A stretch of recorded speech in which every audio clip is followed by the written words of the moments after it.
Slenderman. Avez-vous peut-être déjà entendu parler de cette creepypasta devenue mondiale au fil des années? Cet homme sans visage, mesurant plus de 2 mètres, vivant dans les forêts les plus sinistres. Juste par mesure de précaution, je souhaiterais vous la raconter. Mais peut-on réellement appeler cette creepypasta une simple histoire? Vous ne connaissez pas le terme creepypasta? Laissez-moi alors vous en raconter la définition. Une creepypasta est une histoire d'horreur, une légende urbaine. Tout le monde sait qu'une légende urbaine est composée de faits réels. Donc elles sont en partie vraies, en partie fausses. Alors, le Slenderman, est-ce mythe ou réalité? Certains pensent que le Slenderman est un mythe, un conte pour enfants. Bien sûr, chaque creepypasta a son histoire. Il existe plusieurs creepypastas basés sur des faits réels. Jeff the Killer, Jane the Killer, Smile.jpg et plein d'autres encore. Après cette petite introduction, nous allons commencer la creepypasta que vous attendiez tous. Slenderman. Ce nom ne vous dit peut-être rien, mais la majorité des personnes dans le monde le connaît. Tout ça avait commencé au Moyen-Âge. Oui, le Slenderman existe bien depuis des siècles et des siècles. Des témoignages poignants apportent plusieurs preuves du nom de Slenderman. À un certain moment de l'année, il y eut beaucoup d'enlèvements d'enfants. Un humain, étrangement habillé en costard-cravate, serait à plusieurs reprises aperçu près de la forêt. Apparemment, suivant les témoignages, il n'avait pas de visage. Voici un témoignage le plus flagrant. Une petite fille de 9 ans. Cher journal, voilà maintenant plusieurs jours que je le vois de par ma fenêtre. Tous les soirs, en allant fermer mes volets, je le vois à travers. Il reste planté là, devant la forêt. Maintenant, voilà une semaine qu'il est là, à plusieurs reprises. Un kidnappeur d'enfants était aux alentours de la ville, d'après les autorités. Ce kidnappeur lui ressemble. D'après les témoignages, c'est lui, l'homme sans visage. Mais il a l'air gentil comparé aux paroles de papa et de maman. Demain, j'irai le voir en cachette. Cher journal, je l'ai enfin rencontré, l'homme sans visage. Hier, il m'a entraîné dans la forêt et on a joué et beaucoup ri. On a joué à des jeux et il m'a fait montrer une dizaine d'enfants qui l'accompagnaient. Malgré ses tentacules et sa hauteur, je n'ai pas eu peur de lui. C'est tout le contraire de ce que disaient les autorités. C'est juste quelqu'un qui a besoin d'amis. J'en ai parlé à maman et à papa. Je leur ai dit qu'ils n'étaient pas méchants, mais ils ne m'ont pas cru et ils m'ont disputé. M'en fiche, ils disent n'importe quoi. Demain, j'irai le revoir. Cher journal, voici un autre jour que j'ai été voir l'homme sans nom. Cette fois, nous n'avons pas joué au jeu d'habitude. Il m'a donné plusieurs feuilles et papiers et m'a dit d'écrire des lettres ainsi que des dessins pour les accrocher aux arbres.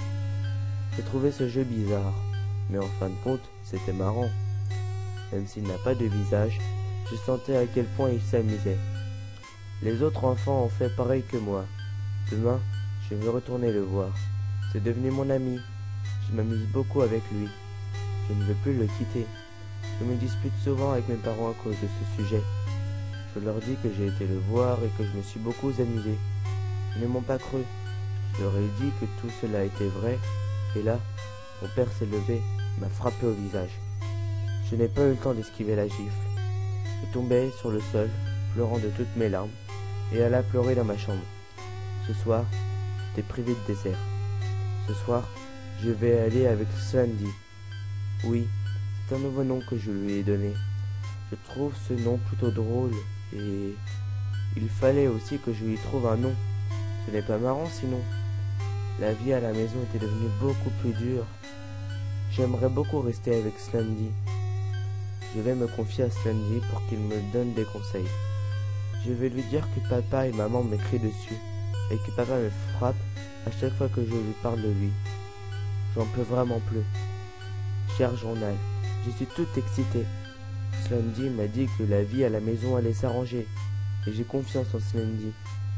Oh là là, je suis excitée comme une puce. Ce qu'il a dit a marché. En rentrant de la maison, après avoir été chercher le pain, maman et papa étaient devenus beaucoup plus gentils. C'était agréable. J'ai bien mangé et il est maintenant l'heure d'aller au lit.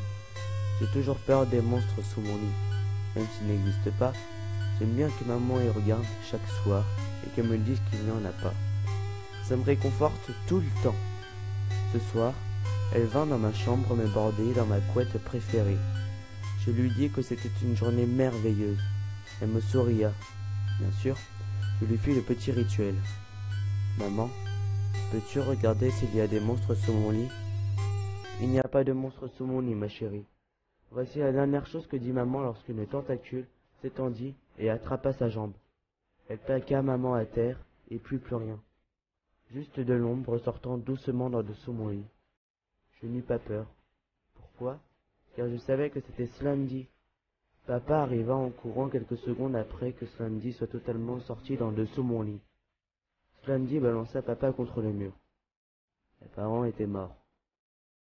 2 grandes flaques de sang ornaient le sol et le mur de ma chambre.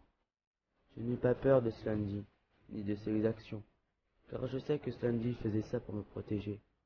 Il veut que je sois heureuse. Alors, je me levai et écrivis son nom sur une feuille blanche.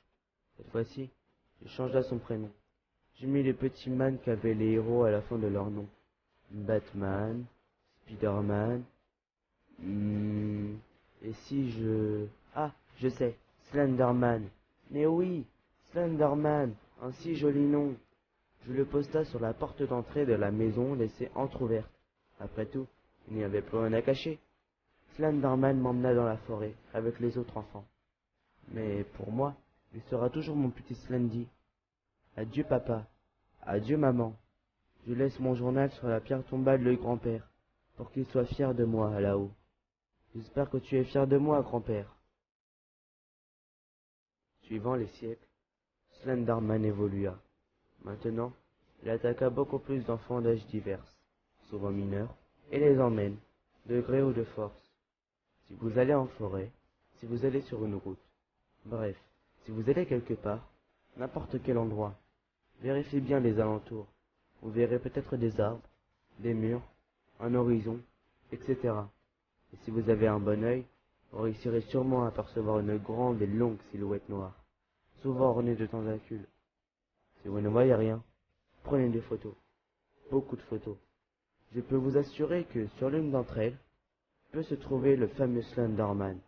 Il vous traque en secret, il est toujours là, il vous suit à la trace. Et s'il vous trouve, vous n'aurez que d'autre choix que de le suivre, de gré ou de force. Il agit toujours la nuit. Il peut être en dessous de votre lit, dans votre placard, dans votre meuble, ou même derrière vous. Ayez un sommeil profond, les enfants. Ayez un sommeil profond. Si vous ne dormez pas à l'œil normal, Slenderman vous tuera.